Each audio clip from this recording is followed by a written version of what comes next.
आप सभी का फिर से स्वागत है हमारे इस यूट्यूब चैनल पर। दोस्तों, पिछले वीडियो हमने पढ़ा था उष्मा के मात्रकों के बारे में। उष्मा के मात्रक हमने 3 पढ़े थे, SI, NKS और FPS।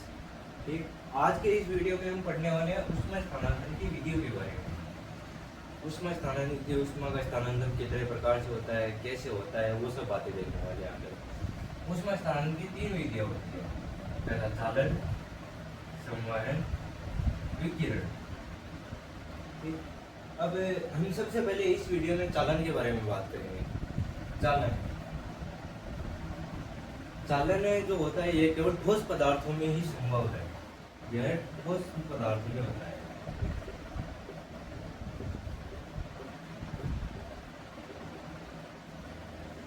ये केवल ठोस पदार्थों में होता है। इसको हमें एक एग्जांपल से भी समझने की कोशिश करेंगे।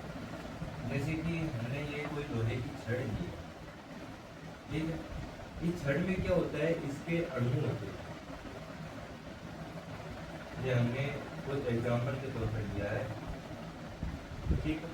हम इसको गर्म करेंगे, नीचे से उष्मा स्थानांतरित करेंगे इसके ऊपर। यहाँ पर हमने इसको यहाँ से क्या प्रोड्यूस किया, हीट प्रोड्यूस किया।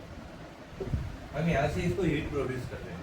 हीट प्रोड्यूस करेंगे तो सबसे पहले क्या होगा, इसके जो सबसे पास वाले कण है, सबसे पहले ये गर्म होंगे। ये गर्म होने पर क्या होगा, इन्हें ये जो कण है ये कंपन करेंगे। कंपन करेंगे तो जैसे जैसे ये ज़्यादा गर्म होते जाएंगे, इनका आयाम बढ़ता जाएगा। आयाम बढ़ने पर ये अपनी उष्मा अपने पास वाले कणों को स्थानांतरित करना शुरू कर देंगे। पास वाले कणों को स्थानांतरित करना शुरू कर देंगे तो जैसे जैसे हम इसे गर्म करेंगे, धीरे धीरे अपनी उष्मा यहाँ तक पहुँचा देगा। इसीलिए ये चालन केवल ठोस पदार्थों में ही होता है। अगर बात ऐसे इसको थोड़ा और समझते हैं तो ये होता है कि इसको हमने गर्म कर लिया, धीरे धीरे कंपनों का आयाम बढ़ता जा रहा है। आयाम बढ़ने पर ये अपनी उष्मा अपने पास वाले कणों को स्थानांतरित करते जा रहे हैं। जैसे जैसे स्थानांतरित करते जाएंगे, इसके पास वाले कण गर्म होते जाएंगे। ये कण धीरे धीरे गर्म होंगे और इसमें उष्मा ठीक है। हमने पढ़ा कि चालन है जो केवल ये ठोस पदार्थों में होता है। यह केवल ठोस पदार्थों में होता है, ठीक है। अब हम बात करते हैं संवहन की बात करते हैं। संवहन यह गैस व द्रव में होता है। गैस व द्रव में होता है। वही अब फिर से इसके कंपनी की बात सुनिए। ये हमने कोई बात कर लिया है, ठीक है। इसको हमने नीचे से उसको हमने यहाँ से इसको हीट प्रोड्यूस किया। अब इसके अंदर मान लीजिए हमने पानी लिया है, ये पानी की कण है।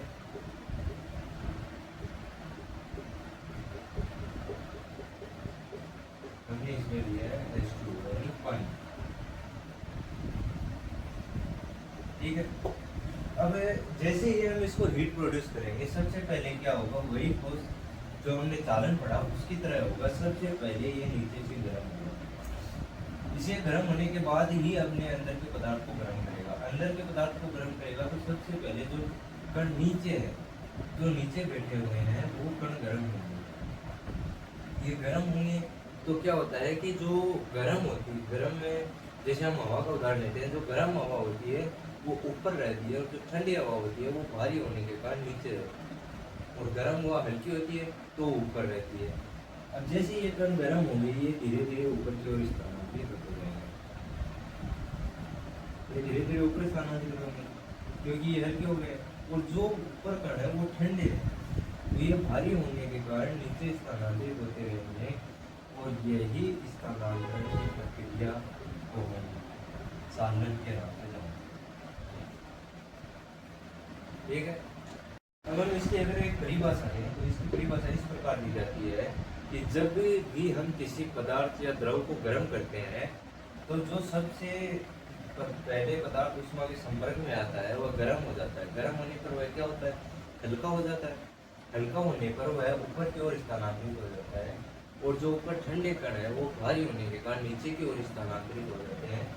और ऊष्मा संचरण की इसी विधि को हम संवहन विधि के नाम से जानते हैं। ठीक, अब हम बात करते हैं विकिरण विधि के बारे में। विकिरण विधि में ऊष्मा का स्थानांतरण होता है किरणों के माध्यम से।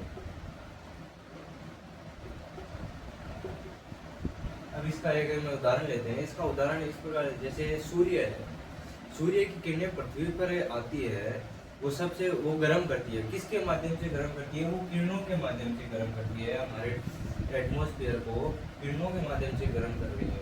और वो किरणें हमें तो दिखाई तो नहीं देती है। वो किरणें होती क्या है? वो इलेक्ट्रोमैग्नेटिक वेव होती है। इलेक्ट्रोमैग्नेटिक वेव्स, EMW, अर्थात विद्युत चुंबकीय तरंग। इसका नाम मैं इधर लिख देता हूँ, विद्युत चुंबकीय तरंग, इलेक्ट्रोमैग्नेटिक वेव्स विद्युत चुंबकीय तरंगों के रूप में होती है। और ये इलेक्ट्रोमैग्नेटिक वेव्स ही हमारे एटमॉस्फेयर को गर्म करती है। और जो विकिरण होता है, विकिरण यह है ऊष्मा संचरण की सबसे तीव्र विधि है।